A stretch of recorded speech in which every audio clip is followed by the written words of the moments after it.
See him a beast when he hear that sound like yeah, beat on the beat when he hear that sound like woo. Yeah, bitch on the champ only need one round like yeah, me, I'm a G-Ring. For the first time in 2023, for the first time with a full UFC fight camp and looking for his first UFC W, Dan the Determined Argueta. Dan, my man, happy holidays, happy almost fight week. How you feeling, brother? I feel great, man. I've been itching for this. All camp, day after I got a surgery, I did almost a 20-mile bike ride. Jesus. Day after surgery, I was like, oh, no time to waste. I have to stay in shape. And 2 months in, when I started going full sport, I had to feel stimulated. I'm watching everyone fight, and I'm like, I'm already going full sport. Guys are telling me I'm looking good already, and I don't get to fight for another 3-4 months. So it's finally here. That's it. Yeah, man. And I remember talking to you a couple months ago, you just told me how freaking hungry you are. So as a fan, as a friend, as somebody who's talked to you before, I'm excited for you, excited to see you get back out there. Your only other UFC fight was on short notice against Damon Jackson, who I interviewed earlier today. Nice guy, crazy fight. You came out of it with a decision loss, but now you get the full camp. Tell me a little bit about camp. I know you were just with Damon Blackshear. You just said you guys ran through a blizzard last night. Where you been training? Who you been training with? How has it been going? So I had roughly 10 weeks of knowing about the fight, and I split it into 4. Okay. Actually 3, because I was training for about a month or so before we got a fight. I was training full time, and then I was actually driving to New Mexico, and Alex Behunin called me, and he goes, "Hey, are you fighting?" And I was like, "Am I fighting? What?" And I look at Instagram. I'm driving through. I was like 2 hours away from Albuquerque, still driving from LA. So 12-hour drive and only a couple hours left. And I was actually just driving out here to put my friend through his first fight camp out here. He was coming out here for the first time. And then I start seeing notifications pop up, and I'm like, oh, shit, I guess I got an opponent. And I talked to Cub. He's like, yeah, it's not for sure yet, but I think, this is the one. And I'm like, okay. And that's at 45. He goes, yeah. Because we asked for we said I can make 35 January 21st, but on the Brazil card, but it didn't work out. There were no opponents for it. So their second response was fine. January 14th, Featherweight. Okay. I get to keep all the size that I built. I got big, man. Yeah. I got jacked. I got fucking huge. I got up to about 175, 176 pounds. And I was, still 6-pack cut up. So for everyone saying, oh, too small, you don't have to cut weight. Dude, I still got a weight cut. I still got a pretty big weight cut to go.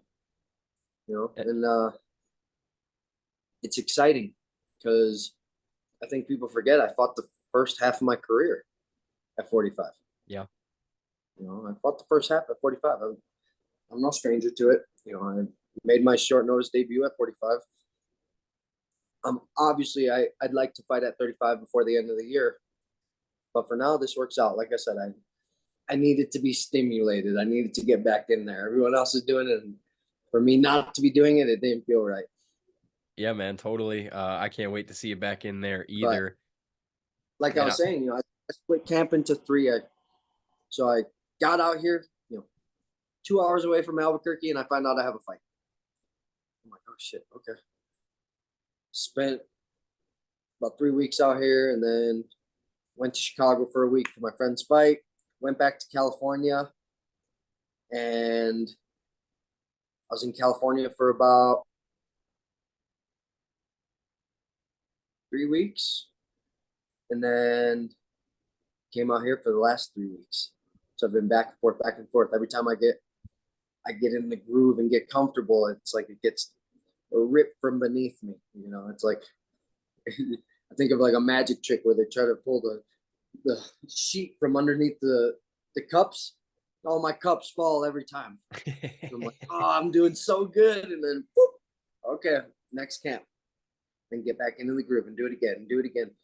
And now, you know, we're done with camp. And now I'm just winding down, actually going to go on an elk hunt starting tomorrow for the weekend, and just go run the mountains, go run the hills. We're actually the same property where Billy the Kid was hiding out at. Oh, really? So I get to go hang out on that property and, you know, go hunting, go shoot some guns, go run, and just kind of catch up on as much sleep as possible. Get ready for fight week. Yeah, man. Love it, dude. And I mean, last time we talked, you were just, I guess, a few weeks, maybe a few months, couple months post-op for your shoulders. For the people that missed that interview and are watching this one, just real quickly refresh me on the procedures you had done, and then tell me, I assume everything's holding up because, dude, like you said, you're looking jacked, brother. You're looking big. Yeah, I needed the surgeries, you know, Cub. When it was time to, you know, because after Damon, I had a month until the surgery, and a couple days away from surgery, and I'm like, ready to back out. I'm like, Cub, come on, dude. I look good. I'm firing at all cylinders. I trained throughout that whole month. Yeah. I'm like, come on. Like, he's like, no, you're getting it. You're getting the surgery. You're taking care of it. And you're going to come back even bigger, better, stronger. I'm like, okay, fine. Trusted him, trusted the process, and here we are. Like it did make a difference. You know, it really did. I feel great now. You know, before the surgery, I couldn't lift for new people listening to my story. My last 3 fights, I didn't spar. I didn't do any live training because I couldn't even lift my arm up over my head, and I was like, I have to just take these fights. I have to chug along. You know, the strike while the iron's hot. You know, I had to just keep fighting, you know, even with banged up shoulders. Yeah. It's rough, man. Very glad to hear that you're doing a lot better in that regard. And like I just said a couple seconds ago, it surely looks like from Instagram, it is paying off. You just mentioned Cub Swanson. I found it awesome, dude. You were like his right-hand man for his last fight. Tough loss against Jonathan Martinez, but you know, everyone was like, "Oh, how's he gonna look down there at bantamweight? How's he gonna look?" He looked great, you know. It was just a real tough fight. So let me just ask you, how was that experience being with Cub, being next to Cub? You even got some mic time at the press conference, which I thought was awesome. What was that fight week like, and how is Cub doing? We had fun, man. You know, it makes it hard when I'm away at camp, you know, because I'm so focused. I barely talk to him. I haven't talked to him in a couple of days. Yeah. But when I'm in California, we're with each other every day. Every day we're hanging out, training. He's watching me. I'm watching him. And, you know, it is, you know, it's truly like I got a big brother always taking care of me. So, you know, that fight week felt like the roles switched. Like I had to be there for him, and it was badass. I loved it. You know, just trying to keep him in a good mood. You know, misery loves company. When you're fucking cutting like that, and then you have me around where I'm happy, I'm trying to talk, I'm having fun, trying to make the best of all the situations. I think it helped him. The cornering part was difficult because I hated watching my friend get hit. Yeah. I hated it. I'll never do it again. Never do it again. You know, I haven't done it since. I can't stand to watch my friends get hit or hurt. It's weird. Dude, since I started interviewing you guys, I absolutely hate fighting now, man. Like I can't watch as a fan anymore, dude. I'm just like, like the whole fight. It's brutal. So I can't even Well, imagine. it's because you understand what goes into a camp, and you understand what gets taken away from us if we don't get the job done. Sure. You know, a lot of people don't get that insight to our lives. You know, I'm a normal dude. Yeah. I still get pissed off at gas prices. I still fucking struggle putting food on the table. You know, I'm a normal dude.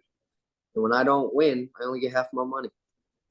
And that was probably one of the big reasons where I was like, I gotta fight. I gotta go make money. I gotta grow the fuck up. I gotta get this shoulder better, take it serious, grow up, and get ready to get back in there. Man up and go. I didn't have the luxury of, sitting the sideline and taking my time. Yeah. But before I ask you about your fight coming up next weekend, I want to revisit something funny you just said a couple seconds ago. You told me that Alex Buchanan actually broke this fight news to you. Like, he's the person that was like, yo, man, this fight's going down. Yeah, I was fucking confused. He called me as I was driving, and I was like, why is Alex calling me?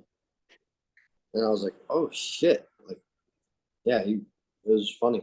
Alex is my good friend. We're gonna try to do something more frequently. He knows how to get some good answers out of me. Alex is great, man. Big inspiration. Good buddy. Yeah, that's hilarious that he's the one that was like, yeah, dude, you got the fight coming up. So shout out, Alex. You the man. Anyways, Dan, talking about your fight coming up, dude, taking on UFC debuting Isaac Dulgarian. Pretty cool last name, kind of like Targaryen if you watch Game of Thrones. What are your thoughts on him as an opponent overall, both stylistically and just maybe if you've watched tape from what you've seen of him in interviews? I don't know. What are your thoughts on the guy? I like him, man. He reminds me of myself in my earlier fights. Before, my first 4 fights, before I got thrown into the wolves. Yeah. My first 4 fights, I just went in, got the job done quick, and got out. Didn't get touched. In my 5th fight, I really had to dig deep. I fought Jackson Filho, black belt Brazilian, and he took me to war. He took me down first. I was, it was wild. I've never been taken down in a fight, and I was like, whoa. And then he's bigger and stronger. I was like, oh shit. And I had to work through that, and that was my first war. And it was 3 rounds, and then right after that, a year later, I fight Ricky. And then have a war with him. Yeah. Not even a year, like 8 months later. So just those 2 fights alone, I already almost tripled my cage time. That's huge. That's huge in this sport. Not to say that, Isaac's not a good opponent. He's ready. He's a top performer. He's a good athlete, but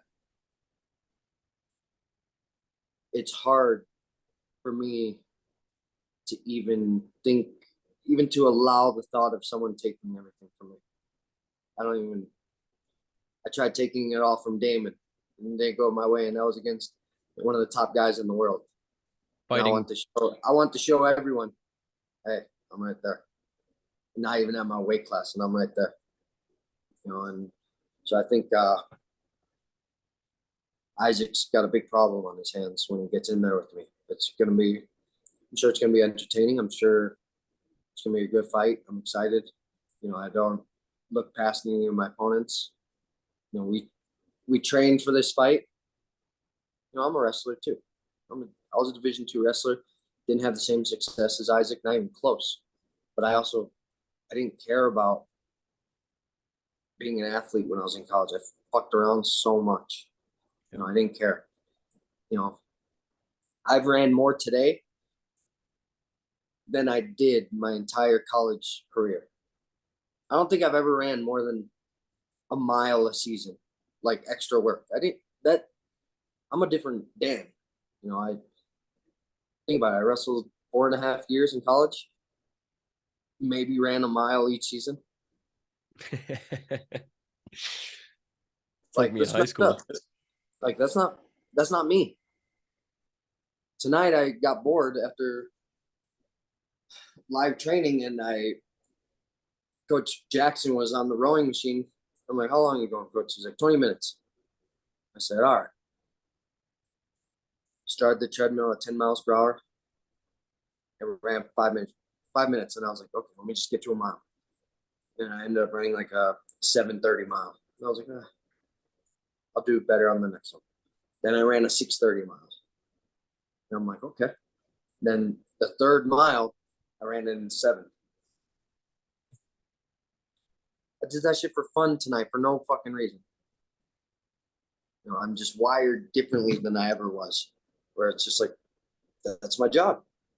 How good of shape am I in? Who else is doing that? Who else is running through fucking blizzards, 8,000 feet in the air, 6 o'clock? Well, it was probably 7 o'clock at night, already dark, 15 degrees outside. Who else is doing that? I think the only guys in the world that have the opportunity to do that are in Dagestan. Yeah. So, I'm doing that regularly. It's just a part of, it's a part of my newfound lifestyle in the last couple of years, where I just know that, I do that. I can give you guys a 15-minute war, nothing boring, and let my gas tank go in every single fight. I can just hit the gas and not worry about getting tired. And you do all of it at elevation. So, I mean, when we're talking about feeding people to the wolves, you are the hypothetical wolf here, it seems, my friend, and I can't wait. Now, First time I've been the wolf in a while,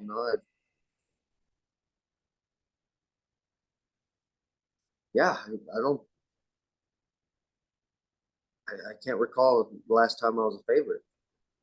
well, that was actually my next question. You're a minus 250 favorite right now. Depends what sport book you go, but essentially, you're minus 250, pretty big favorite, beautiful parlay piece, if you ask me. But, for people who are going to bet on you, do you have any thoughts on the outcome of this fight? A prediction, so to speak, if you will?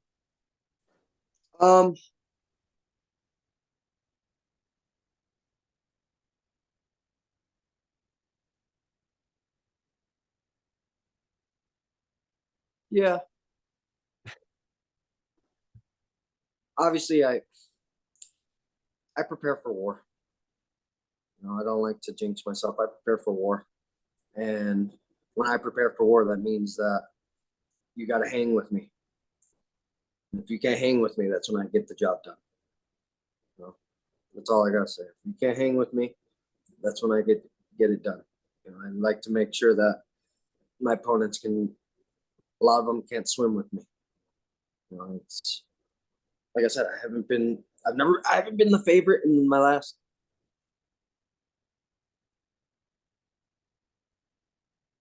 6 fights. I took a couple of them to deep waters. 2 of them didn't go my way. So it's like, I don't know if Isaac's ever been in a fight. Well, to be fair, he certainly will be on January 14th. Now, if you're able to at all look past this fight, you get the big dub, 1-1 in the UFC. You're going to have next to your name every time you come out 1-0 as a favorite until you're 2-0 as a favorite and 3-0 as a favorite and so on and so forth. But what's next for you? What would you like to do next? Anybody you'd like to fight? I know your ultimate goal is the title, but how do you envision that climb to the top going? I don't know, man. I might get spoiled. I might feel like, okay, I can fight again at 45. Knowing that 35 is always in my back pocket. But the goal is to fight at 35 again by the end of the year. Who knows? What if I can squeeze in 2 more fights in 2023? What if I could fight 3 times? Fight my entire contract in 1 year. That'd be badass. My like dream is, I hope that I'm the first fight on this card. I want to be the first fight of the year. You know why?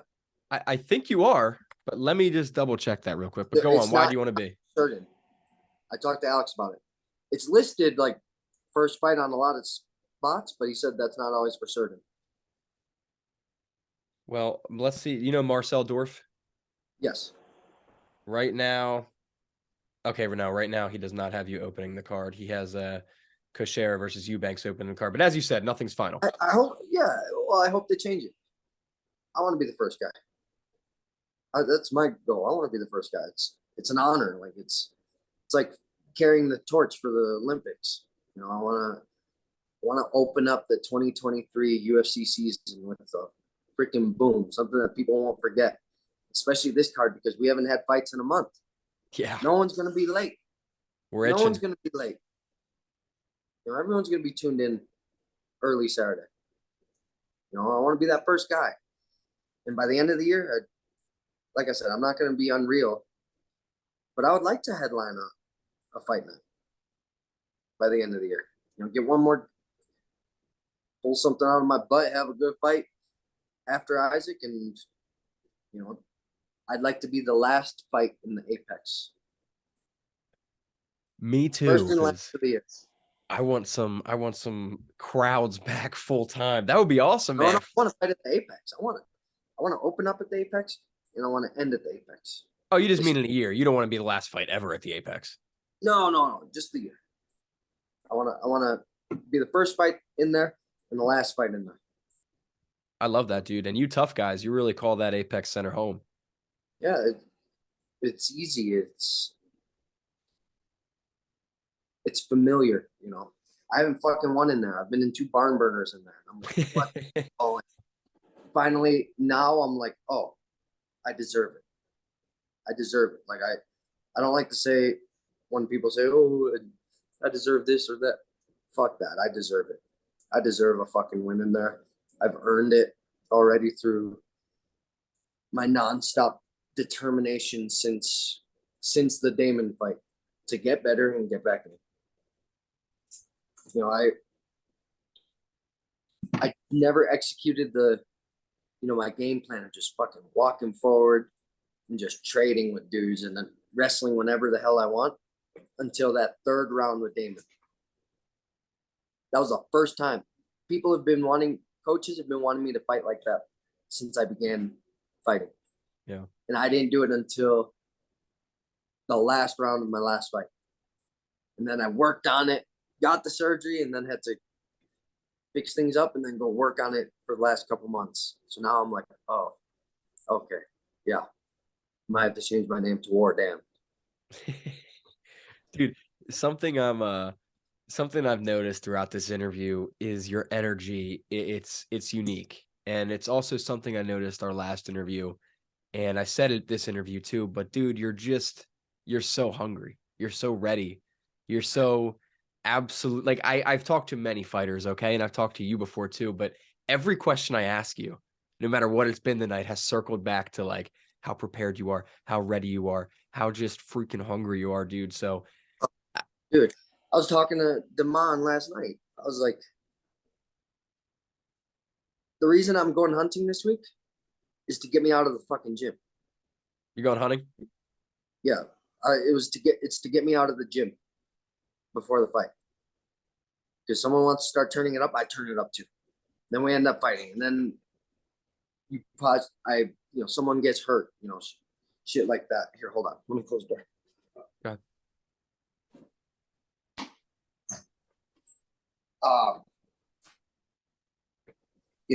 It's just like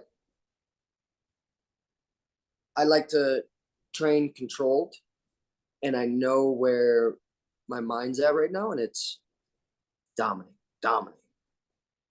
fucking be mean, go forward, be a bad motherfucker. You can't do that at the end of camp. Yeah. So coaches are like, okay, you're like, stop. And it's good, so I'm going to get away for a couple days and really just rest, run, focus on myself, hang out with some bad motherfuckers for a couple days. And it's, I'm excited for it. I even feel like I've earned that, where I'm like, okay. Most people, a week before their fight, they ain't looking to go, they're freaking out. Yeah. A lot of people, Cub always tells me, anyone can train like a madman. What separates guys is the guys who can take care of themselves along the process. Guys that can, okay, you know you're good enough already. You know you did all the work. Let the body heal up. Prepare for war. You know, and that's where we're at. It's like, okay, did everything. Now I'm just ready to go. I'm waiting to turn that switch. Just ready to hit the switch and fight. Just fight a motherfucker. Don't make it more than what it is. Just fight a motherfucker for 15 minutes. 15 minutes is nothing. Nah. After I did the 25-minute, 15 minutes, nothing. I wasn't even winded after Damon's fight. Damn, man. I was sweating, but I think it was his sweat. It's that elevation you guys train at, man. It makes you guys dogs. So who are you going hunting with? What are you guys going? Or yeah, what are you guys? I'm going with D3 Defense. He's Okay. He's one of mine and Damon's mentors. He was a special forces guy back in the day. Friends with Coach Jackson. Best friends with Coach Jackson. They've been each other's best men in their weddings. You know, he's his right-hand man. So I know when things were getting a little weird here in the gym 5-6 years ago, where it was tough, Greg couldn't be around as much, and he knew I was fully committed, but he couldn't fully be there for me just then. Yeah.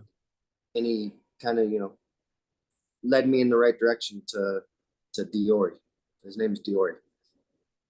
And ever since then, me and Diori just hit the ground running. I was his first MMA fighter that he has ever trained. Wow. I won him his first world title. I gave him the LFA belt. It's his. It's not mine. It's his. He's the one that put me in this house. He's the one that. We have a bunch of fighting equipment in here. Like, we have our own bedrooms here. We have a fridge. We have, hunting meat. Whenever we're hungry, he really cares about us. He cares about his fighters. All he asks is that we listen and win. Simple. I mean, I feel like I owe him so much, and I want to prove. I just want to prove it. I don't even know to who. Myself, maybe. I just want to. It feels like there's something to prove, and I owe him. I owe him that. He did one of the hardest jobs in the world as an operator. He comes to fights. Dude doesn't get nervous. It's easy for him. It's a game for him. So it really brings clarity to me when I'm like, I look at him before I fight him. I'm like, oh, it's going to be okay. Yeah. Not a gunfight. It's going to be okay. It reels you in a little bit. That's good, man. And January 14th, you get your opportunity to give him that dub, so to speak. 2 more questions left after our brief intermission. Number 1, you were just talking about me looking different. I feel like I'm looking at a different guy. You're bald. Where'd the hair go? Is this a new mythical fighter, Bald Dan? Bald Dan's undefeated. Is Bald Dan undefeated? Oh. Yeah. Bald Dan don't give a fuck. Bald Dan has one thing on his mind. It was for real. Like Cub used to like talk about when he used to shave his head. Something clicked. I shaved my head 5 days after I got the fight news. Damn. I was like, wait, this fight's at 45 and I'm not dieting yet. Like, this is weird. I gotta do something to make it feel. Okay, I'm gonna shave my head. And I hate it. I fucking hate it. I went to go get my eye exam done today. And the lady is looking at me and she's like, you look so familiar. And I'm like, oh yeah? She goes, yeah, I watch all the fights. I don't know if I've ever seen you fight. I showed her a picture of me on The Ultimate Fighter with a mullet. She goes, oh, that's why. And then I showed her the picture of me with a nice haircut for my debut. And she goes, oh, you're the handsome guy. Yeah. So hey, I shaved my head, and then I turned still look handsome. I shaved my head, and then I don't know what people are thinking. He's crazy. Oh, that's too funny, man. I think you look good. I think you can rock it, and that's a very classic ancient warrior tactic. You shave your head before the war. So, Oh, yeah. fuck 'em, Shave it man. every week. Rock it. Been shaving it for the last 8 weeks. Are you gonna let it grow out again after the fight? Yeah, I promised my girl I would. All right. She's the boss. We understand. Dude, I feel bad, man. Like, I think people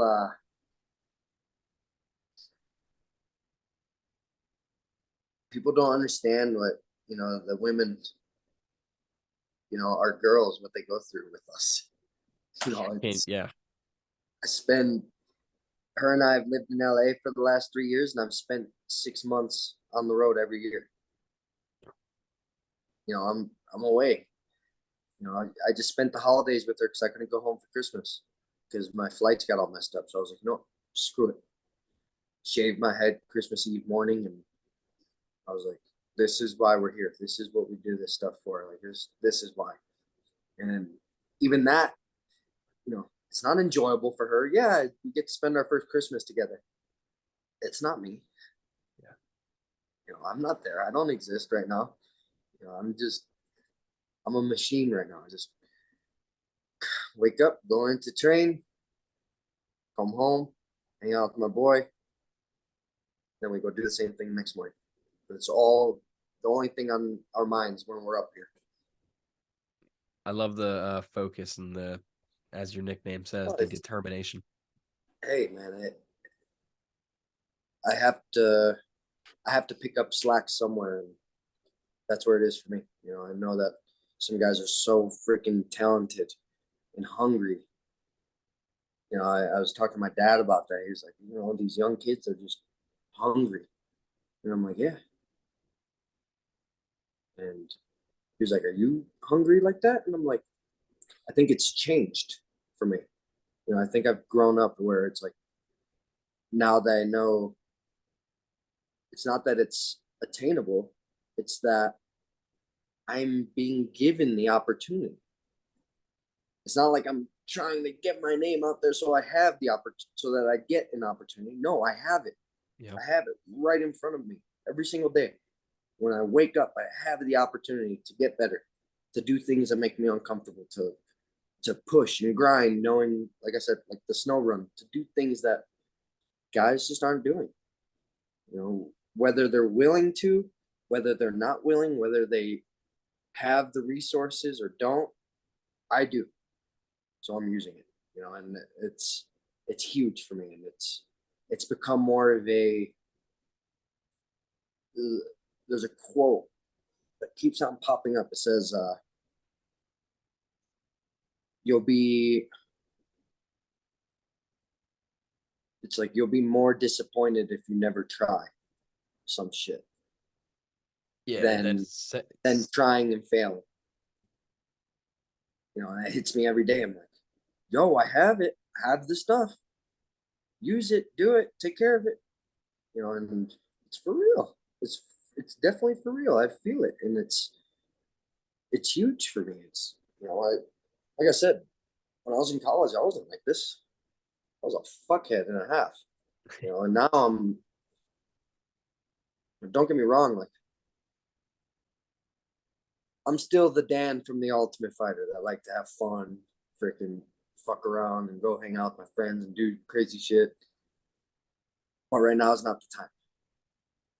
Right now is not the time. It's like I grew up since the Damon fight. I just grew up, and I understand what I've been given. I understand the job, and that's all that matters. Win. What's important now? Yes, sir. Absolutely love it. My last question for you. We're talking about just your motivation and your training background, a little bit of Jackson Wink. One of the most famous, probably the most famous Jackson Wink superstar ever, your friend John Jones. Is he coming back in 2023, man? Are we going to see Ngannou versus John Jones? Hey, man, I hope so. I hope so. Not my fight, not my details. I hope so, because can you imagine being the best on the planet and being shelved for that long. No. Fuck that. Like, I know he wants to fight. Like, I'm excited for him. You know, it's such a cool time to have an athlete like that around. The dude is a non-lethal killer. Dude can shoot like a maniac. Like, that's the Achilles of our time. You want to say who's the hardest man to kill? That guy. That guy, you know, that's just his life. He's a warrior, straight up warrior. And, you know, to be friends with him and be able to like talk to him or ask him for advice, it's been quite the blessing. You know, our mentor Diori actually trains with him every night. He goes in and they all train together. And he also is John Jones's shooting instructor. So the bald guy that John shoots with, that's who we live with. Okay. You know, and even that guy straight up says that is the Achilles of our time. You know, we're lucky enough to live in the same city as him and see him perform. And, you know, the world gets to watch Achilles fight. You know, it's badass. It's special. You know, it's you know, it's different. Like when you say, oh, but what about Conor or Khabib? No, they're smaller. They can never beat up a John Jones. Yeah. It's very John, different. That's a big human. That's a different human. Like, that's something that you can't come across. You know, so it is special. That's the reason you call the heavyweight champion the baddest man on the planet. Mm-hmm. You know, it's special. So to be able to see it and kind of see his mindset, and man, dude, I went in to train with him a couple months ago and worked with him for 30 minutes and picked up new skills where I'm like, oh, dude, this dude's a smart motherfucker. This dude knows how to fight.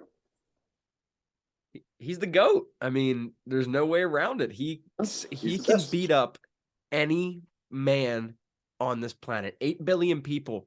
He is at the top. That is insane. He's the apex predator, without a doubt. So you know, it's special. You know, it gives me butterflies. It's special. It's like, holy crap. Like, it's one thing to be in the same city. It's one thing to come from underneath the same trainers. And it's one thing to be able to reach out to him and ask him if I have questions coming from the baddest man on the planet. You know? Well, send him this freaking clip so he can get his ass back in the cage. Because come on, Johnny, we want you, man. We want you. I think we're in for some good news soon. I hope. Fingers crossed. I'm not going to put you on the spot or anything like that. Dan, before we get out of here, you know, tons of fans, family, friends, supporters, probably a hater or two out there in the mama's basement. Just want to give you. Oh, what's up with them? Oh, you've been getting haters? I get a couple. What do they say? Keep on getting in trouble. I keep on like commenting on their shit, being like, your mom's a hoe. And then I get reported. Dude, you gotta ignore it, man. One guy actually said some shit. It was about my shaving my head video. He's like, this is the cringiest shit ever. Stick to this or that or some shit. He's like, you're a loser. And I'm like, no, man. Why'd you click my video then? It's like, my shit, it's not supposed to be cringy. You just got I just gave you the explanation of why the shaved head. Why, you know, everyone likes what their sneakers look like. Everyone likes what growing their beard or wearing cool headphones, wearing a cool beanie. Everyone likes that shit. Everyone likes to look good and feel good and, you know, go on with their days looking like, you know, being proud and happy with themselves. And when I don't get to do it to my fullest because I got to shave my head because I have something to take care of, yeah, man, I walk around fucking sad too. You know? And for people to like him say, some dude say some cringy shit and this and that. So I click on his profile and I saw that he just got his blue belt. And I commented on it. I said, hey man, congratulations. Clapping hand emoji. The guy removed his comment from my page, messaged me saying, hey man, I apologize for saying that on your page. Like, that wasn't cool. I really do like you. I hope you win your fight. And I'm like, thanks. And he followed. The next guy fucking said, get over it. Some of us can't grow hair. I messaged him. I liked a couple of his pictures, and I messaged him. I said, hey, man, if I could, I would give you all my hair. I would let you have my hair, and I would walk around bald because that would make me happier to know that someone else out there is getting some good use out of it and is happy for it. And me, I can go on fighting like this, and it's not going to bug me as long as I made someone else happy. And he messaged back, yeah, no, I hear you. I just got, I kind of just got used to it. I used to hate it. Went into his life story. I liked the message and walked away. Then he followed me. Yeah, I like the. I like to. I always call it like spread a little good. Be Santa Claus for 5 minutes. Fucking just. Oh, you want to talk shit? Let me show you how fucking nice I can be. You want to talk shit? Let me show you how much I don't care that you want to be mean and be a keyboard warrior. Let me just make you happy for a little bit to know that a normal fucking guy like me doesn't mind you being happy. That's a And then that's a start to get it. that's a rare perspective. Most fighters will just be like, "Yo, bro, come to the gym, pussy." Like, this shit's stupid. When guys want to do that, I'm like, oh, I get that once in a while too, man. Like, I'll go out with my girl. You get this big muscle head or whatever, big gym bro. Finds out I'm a fighter. Looks at me. People are talking about my fights. He comes up. He's like, I'll fight you. You think you can beat me up? And I'll look at the motherfucker and be like, I'll fuck you up so quick for free. I'll do that shit for free. And the guy starts laughing. He's like, oh, man. He's like, I fucking like you. Like, you fucking pussy. Yeah, you thought I was down to fighting you? Dude, what my favorite thing at the gym is just like some of these like idiots, the huge guys, just looking at him, being like, "Bro, one leg kick, they wouldn't even know what hit him." It's just So I go to LA Fitness. Like, I spent a lot of when I was in California, a lot of the post surgery and leading up to coming out to Albuquerque. I'd be lifting 4 or 5 nights a week. After my whole day of training, I'd finish up jujitsu 9:30 at night. I would meet my girl at LA Fitness and get a lifting. And these motherfuckers are looking at me. I'm in my fucking lifting tank top, veins going from my ear down to my wrist, shoulders all veiny, working shoulders every single day, just getting my shoulders strong. Them having zero idea what I do. Look, and some of them are roid heads looking at me like, whoa. And it just goes to show like that fake, like how we talk about Instagram's fake and shit.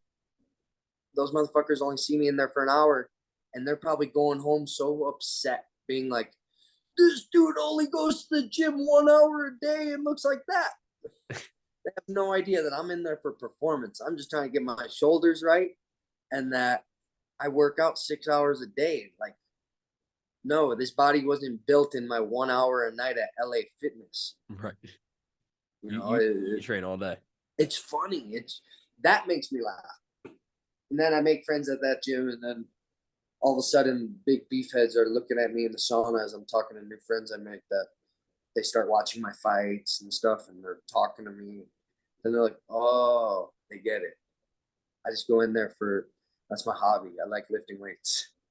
It's become my new hobby.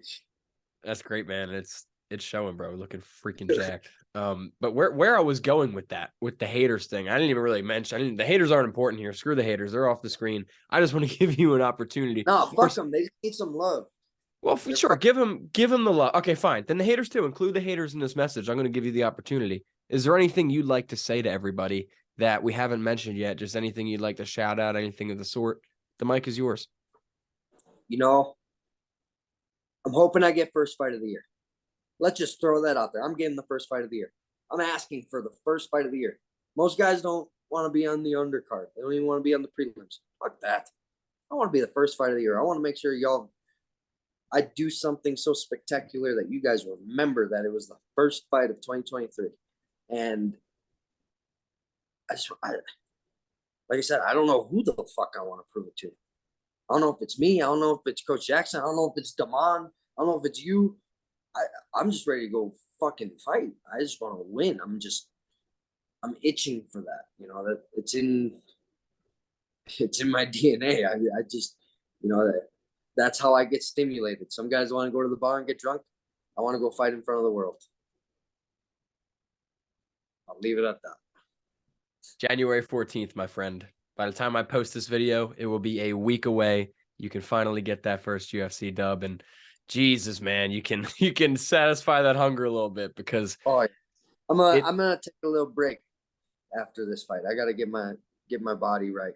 Good. You know, I feel like at that point I will have deserved a little break. You know, I've been in camp for the last 5 years straight. You know, I haven't stopped. Yeah, dude, go kick some ass, take a couple weeks off, take a month off, and get back to it. But ladies and gentlemen, I just want to say, Dan, the determined Argueta. I'm gonna edit him right there, and I will drop. Ooh, maybe it's that way. I don't know. I'll edit you one of those ways, and I'll drop all your social media stuff below. Go follow Dan. Do not miss it, January 14th. Hopefully, the curtain jerker of 2023. Dan, my man, thank you, and we'll do it again soon. But for real, dude, kick this ass, dude. You got it. Beat his ass. Thank you, man. I appreciate it.